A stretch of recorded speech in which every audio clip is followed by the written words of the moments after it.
Welcome to an exploration of Arthur de Gobineau's influential and controversial work, The Inequality of Human Races.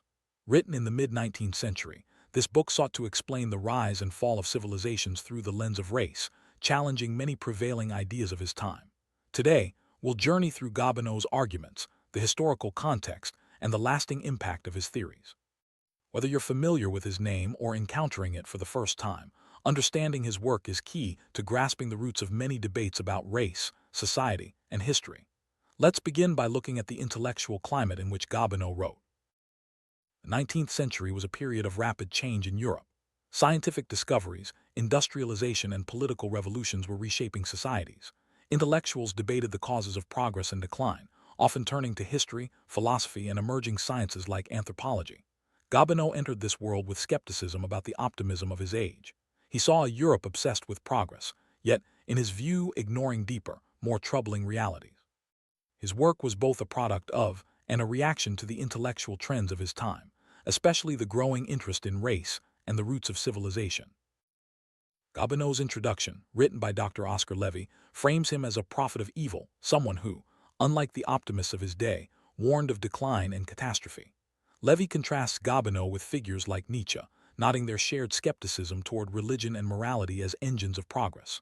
Gobineau's pessimism set him apart, making him a controversial figure even among his friends. His warnings about the decay of aristocracy, democracy, and Christianity resonated with some, while others dismissed him as overly gloomy. Gobineau's dedication reveals his ambition to uncover the hidden causes behind the rise and fall of civilizations. He believed that while most people focus on immediate events, true understanding comes from probing deeper into history, philosophy, and the human heart. The 19th century, with its new scientific discoveries and historical research, seemed to offer unique opportunities for such inquiry.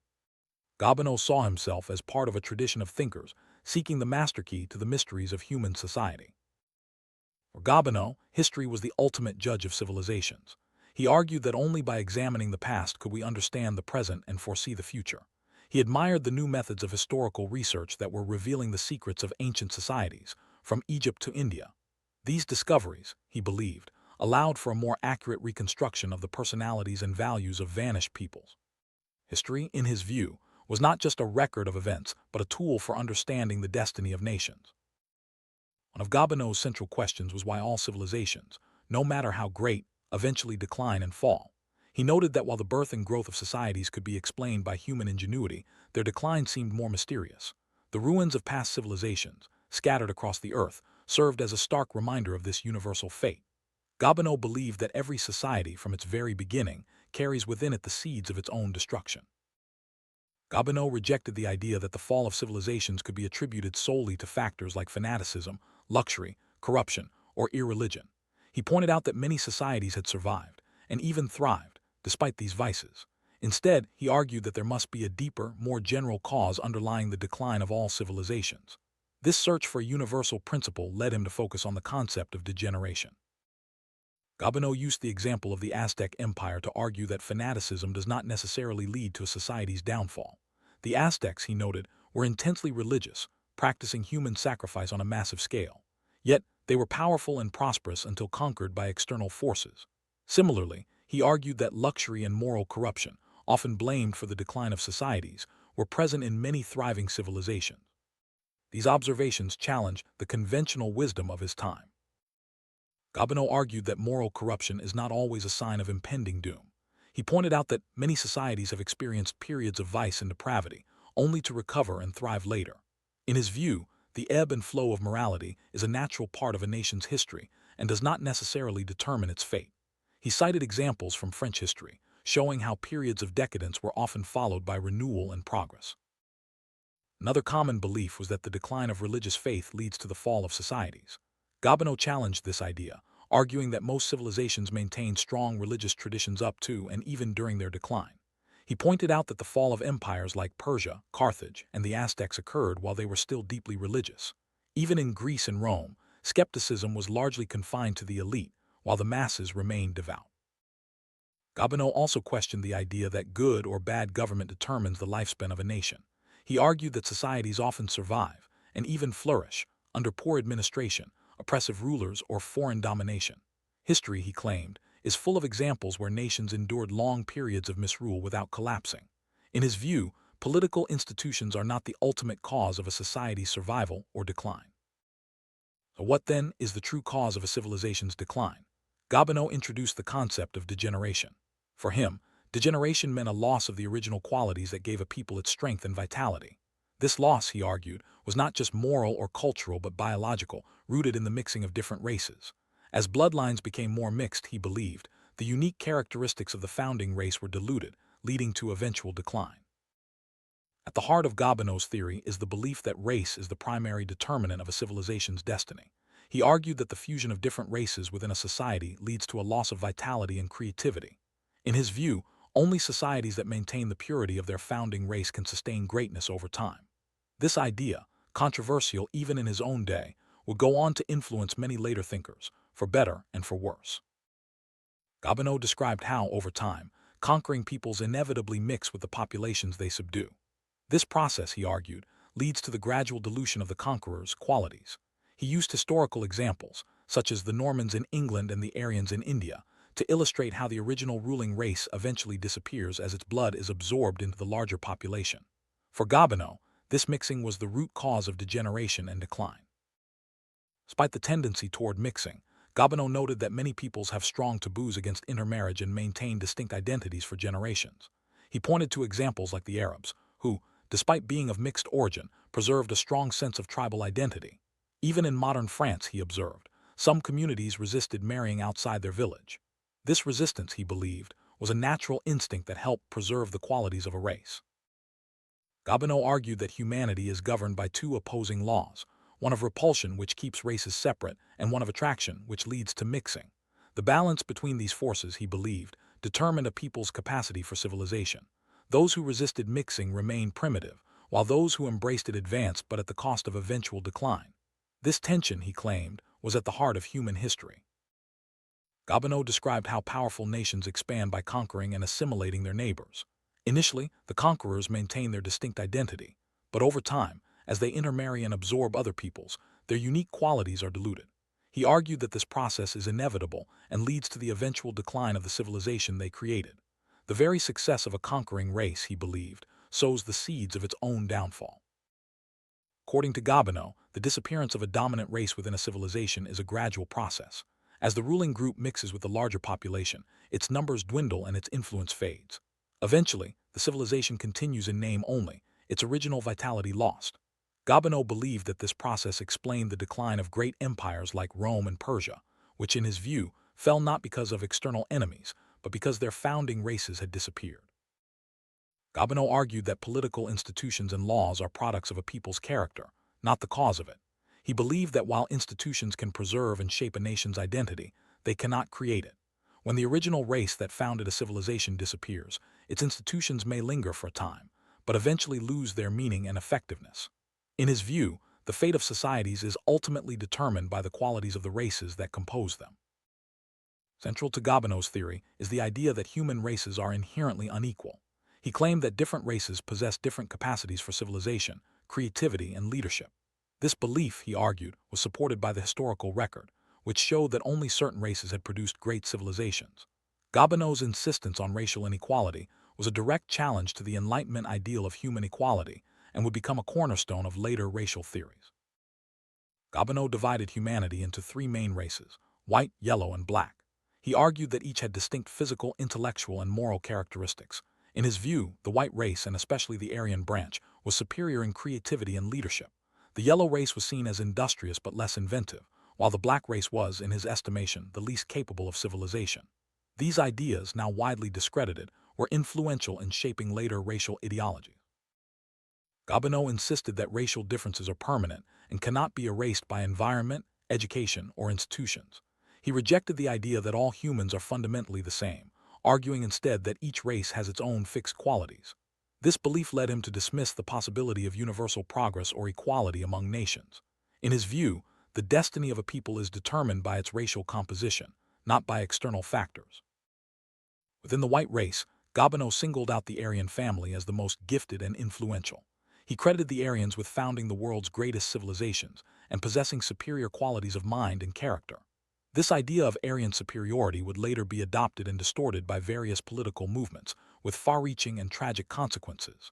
Gobineau's romanticization of the Aryans reflects the racial thinking of his era. Gobineau extended his theory of inequality to language, arguing that different languages reflect the qualities of the races that speak them. He claimed that superior races produce superior languages, which in turn shape the development of civilization. This idea linked linguistic diversity to racial hierarchy, reinforcing his broader argument about the centrality of race in human history. Gobineau rejected the popular theory that environment determines the character and achievements of peoples. He pointed out that great civilizations have arisen in a variety of climates and geographies, while barbarism and civilization have often existed side by side on the same soil. For him, the key variable was not environment but race. This argument set him against many of his contemporaries, who emphasized the role of external conditions. Gobineau was critical of the Enlightenment ideal that all men are created equal. He argued that this belief was a product of societies with mixed blood, where the original distinctions between races had been blurred. In his view, the reality of racial inequality was evident in the differing destinies and achievements of nations. He saw the doctrine of equality as both scientifically unfounded and politically dangerous. Despite his emphasis on race, Gobineau acknowledged the existence of national character, distinctive traits attributed to different peoples. He noted that even societies committed to equality often recognize differences in temperament, values, and behavior among nations. For Gobineau, these differences were rooted in race, not in culture or environment.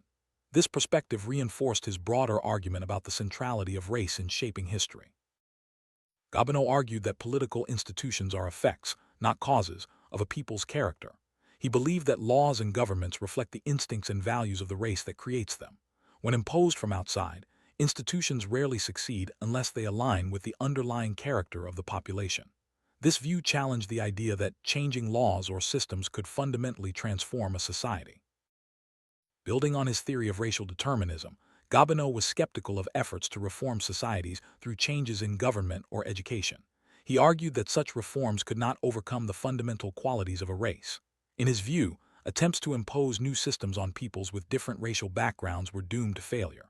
This pessimism about the possibility of progress was a hallmark of his thought. Gobineau's rejection of universal equality extended to his critique of universalism in politics and culture. He argued that attempts to create universal laws or values were misguided, as they ignored the deep differences between races. For him, each race had its own destiny and could not be judged by the standards of another. This perspective set him against the cosmopolitan ideals of his time. Gobineau saw the decline of civilizations as a tragic but inevitable process. As the original race that founded a society disappears through mixing, the civilization loses its vitality and eventually collapses. He believed that this pattern could be observed throughout history, from ancient Egypt to Rome. For Gobineau, the tragedy lay in the fact that the very qualities that made a race great also led to its eventual dissolution. Conquest for Gobineau was a double-edged sword. While it allowed powerful races to expand and spread their influence, it also exposed them to the dangers of mixing with conquered peoples. Over time, the conqueror's distinct qualities were diluted, leading to decline. Gobineau saw this process at work in the history of many empires, including those of the Persians, Greeks, and Romans. Gobineau believed that the greatness of a civilization depended on the purity of its bloodlines. He argued that as long as a society maintained the qualities of its founding race, it could endure and prosper. Once those qualities were lost through mixing, decline was inevitable. This emphasis on bloodlines reflects the racial thinking of his era and would later be used to justify exclusionary and discriminatory policies. Despite his general theory, Gobineau acknowledged that some societies resisted decline by maintaining strong taboos against mixing and preserving their distinct identity. He cited examples like the Chinese, who, despite being conquered, forced their conquerors to assimilate to their culture. Such cases, he argued, were rare and depended on the strength and cohesion of the original race. Gobineau argued that conquered peoples often retained their identity and traditions, even under foreign rule. He pointed to India as an example, where the Hindu population maintained its distinct civilization despite centuries of foreign domination. In his view, the persistence of a people's blood and institutions was more important than changes in political power. While conquest could change the rulers of a society, Gobineau believed it rarely altered the fundamental character of the population. He argued that unless the conquerors replaced the original race, the civilization would continue along its established path. Only when the blood of the founding race was diluted or replaced did true decline occur. This view emphasized the primacy of race over political events. Gobineau maintained that institutions and laws could only preserve the qualities of a race, not create them. He argued that when the original race disappeared, its institutions became hollow and ineffective.